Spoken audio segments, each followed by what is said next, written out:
प्रधानमंत्री नरेंद्र मोदी कल से 2 दिन के गुजरात दौरे पर दाहोद और भुज में कई विकास परियोजनाओं का उद्घाटन और आधारशिला रखेंगे। गांधीनगर भी जाएंगे। अहमदाबाद में कल पीएम मोदी का रोड शो जोर शोर से चल रही है तैयारी। कल शाम 6:30 बजे शुरू होगा रोड शो।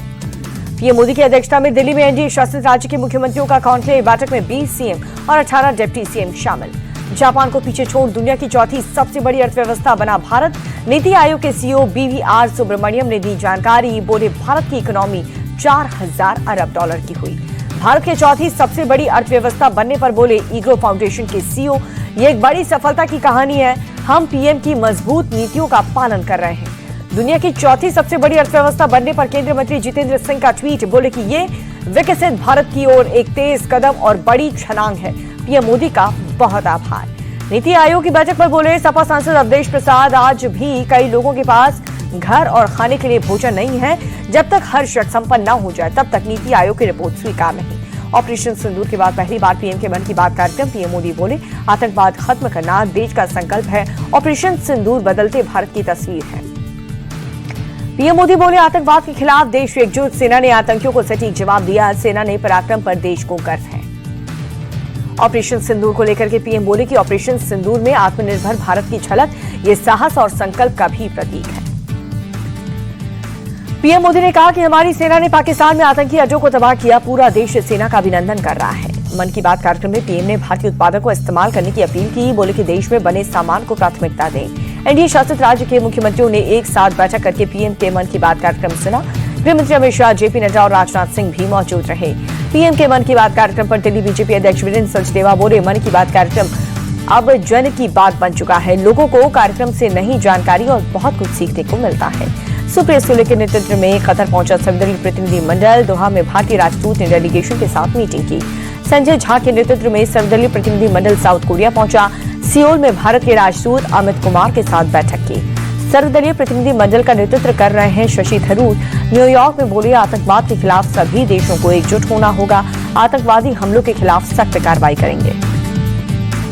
बीजेपी सांसद बैजयंत पांड्या के नेतृत्व में सांसदों का एक डेलीगेशन पहुंचा बहरीन।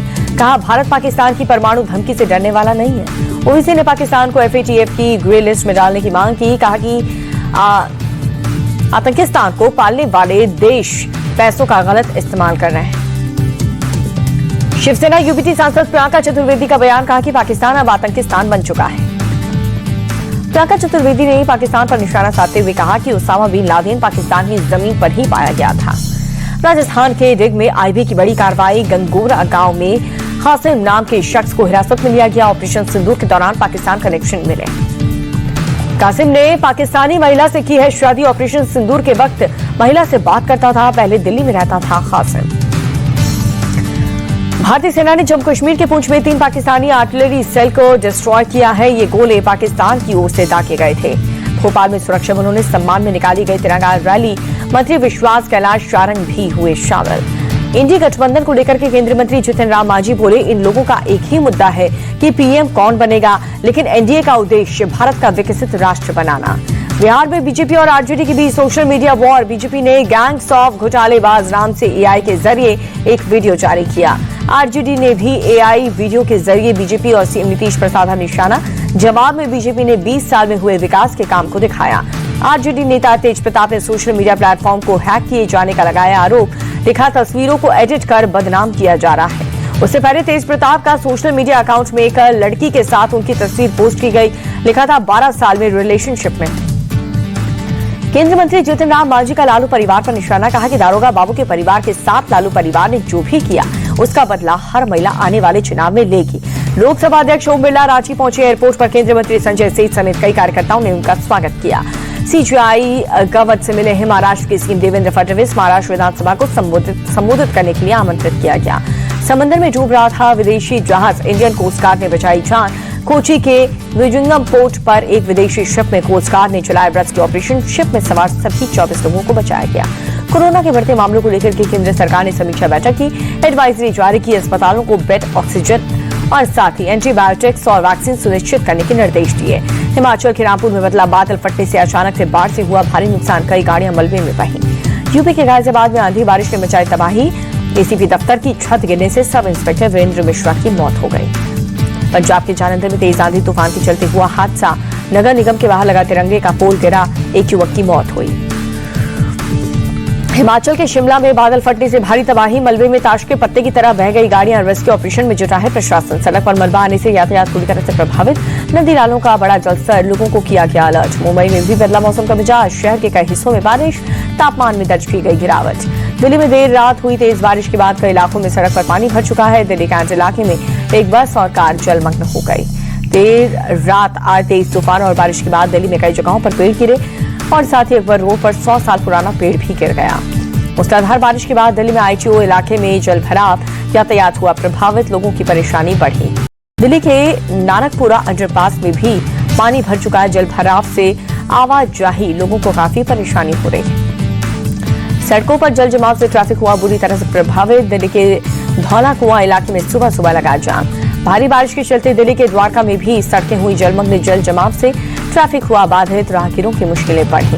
देर रात हुई भारी बारिश के बाद दिल्ली एयरपोर्ट ने एडवाइजरी जारी की ताकि खराब मौसम के चलते कई उड़ानें प्रभावित हुई।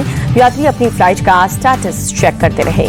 दिल्ली के लोधी रोड इलाके में बीते 24 घंटे में करीब 70 मिलीमीटर बारिश हुई। सफदरजंग में 81.4, पालम में 68.5 मिलीमीटर हुई बारिश। गुजरात मौसम विभाग का अनुमान, अगले 7 दिनों तक कई जिलों में हल्की से मध्य बारिश होगी। केरल में मानसून के 8 दिन पहले ही दस्तक, 16 साल में पहली बार इतनी जल्दी पहुंचा। बेंगलुरु शहर के कई इलाकों में बीती शाम हुई तेज बारिश, लोगों को बाहर निकालने में हुई परेशानी। ओडिशा के पुरी में दिखने लगा है मानसून का असर, शहर के कई हिस्सों में हुई तेज बारिश। दिल्ली के शाहदरा में ई चार्जिंग स्टेशन पर लगी भीषण आग में झुलसने से 2 लोगों की मौत, 4 घायल। हादसे में कई ई रिक्शा जलकर के खाक हो गई। दमकल की 5 गाड़ियों ने कड़ी मशक्कत से आग पर काबू पाया। लखनऊ के सीबीआई दफ्तर में सहायक सब इंस्पेक्टर पर धनुष बाण से जानलेवा हमला, सीसीटीवी फुटेज आया सामने, हमले का वीडियो भी वायरल।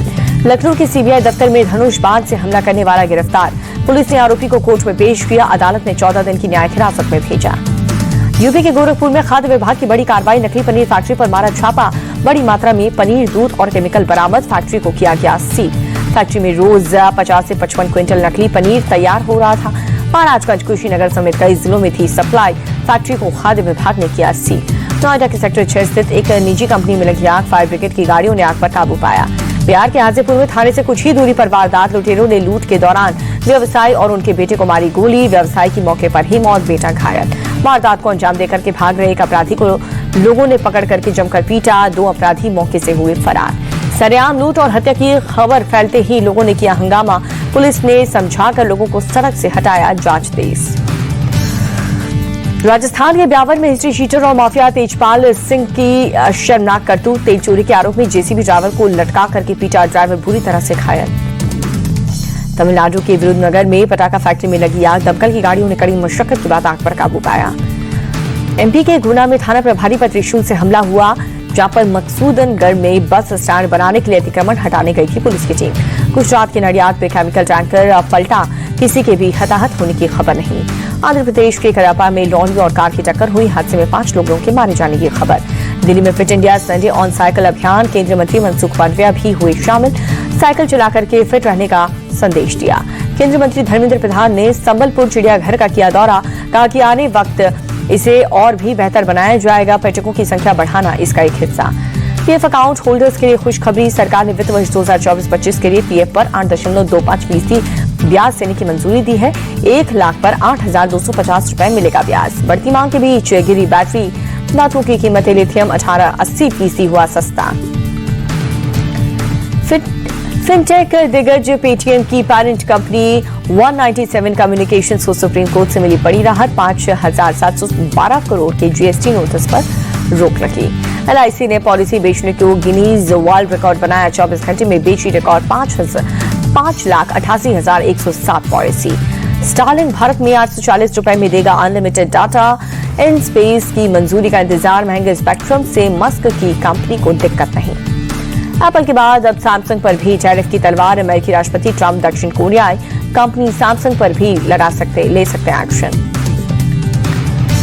ब्लूमबर्ग की रिपोर्ट के मुताबिक राष्ट्रपति ट्रंप ने कहा कि टैरिफ उन सभी कंपनियों पर लागू होगा जो अमेरिका से बाहर अपने उत्पादन बना रही है। भारत के कुल स्मार्टफोन निर्यात के एप्पल और सैमसंग का 94% है योगदान। सैमसंग भारत में हर साल 6 करोड़ स्मार्टफोन बना रही है, अगले साल तक 9.3 करोड़ फोन बनाने लगी थी।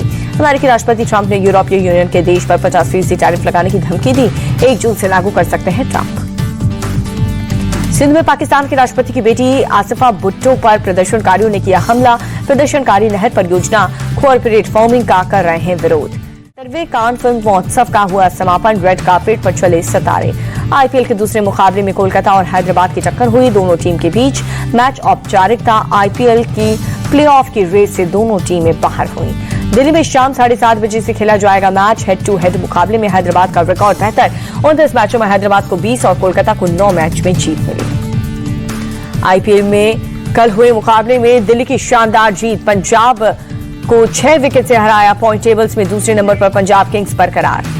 पंजाब ने पहले खेलते हुए 8 विकेट के नुकसान पर 206 रन बनाए। दिल्ली ने 3 गेंद शेष रहते हुए 4 विकेट खोकर हासिल की जीत। दिल्ली की तरफ से समीर रिजवी ने नाबाद 58 रनों की पारी खेली। करुण नायर ने 44 और केएल राहुल ने 35 रनों की पारी खेली। पंजाब की तरफ से हरप्रीत बराड़ ने 2 खिलाड़ियों को भेजा पवेलियन। यान सेन और साथ ही प्रवीण दुबे को 1-1 विकेट मिला। दिल्ली ने टॉस जीत करके पंजाब को दिया है बैटिंग का न्योता। पंजाब की तरफ से कप्तान श्रेयस अय्यर ने 53 रनों की पारी खेली। साथ ही चौइनिस की 44 और जोश इंग्लिश ने 32 रनों की धमाकेदार पारी खेली। दिल्ली की तरफ से मुस्तफिजुर रहमान ने 3 खिलाड़ियों को भेजा पवेलियन और साथ ही विप्रेजवेल निगम और कुलदीप यादव को 2-2 विकेट मिले। दिल्ली के समीर रिजवी बने player of the match. Rizvi ने 25 गेंदों में नाबाद 58 रन बनाए। आरसीबी स्क्वाड में शामिल हुए न्यूजीलैंड के विकेट कीपर बल्लेबाज टीम सेफर्ड बेंगलुरु ने 2 करोड़ रुपए में उन्हें खरीदा। सोशल मीडिया टीम पर इंफॉर्मेशन दी। आरसीबी के कैप्टन रजत पाटीदार पर पड़ी बीसीसीआई की मास्ट ओवर रेट के लिए लगा 24 लाख का जुर्माना। सनराइजर्स हैदराबाद के कप्तान पैट कमिंस पर भी लगा है स्लो ओवर रेट का जुर्माना। बीसीसीआई ने कमिंस पर 12 लाख रुपए का जुर्माना लगाया। इंग्लैंड दौरे के लिए भारतीय टेस्ट टीम का ऐलान। शुभमन गिल को मिली है टीम की कमान। और बीसीसीआई ने इंग्लैंड दौरे के लिए 18 सदस्यीय टीम का ऐलान कर दिया। 8 साल बाद करुणा नायर की टेस्ट टीम में हुई है वापसी।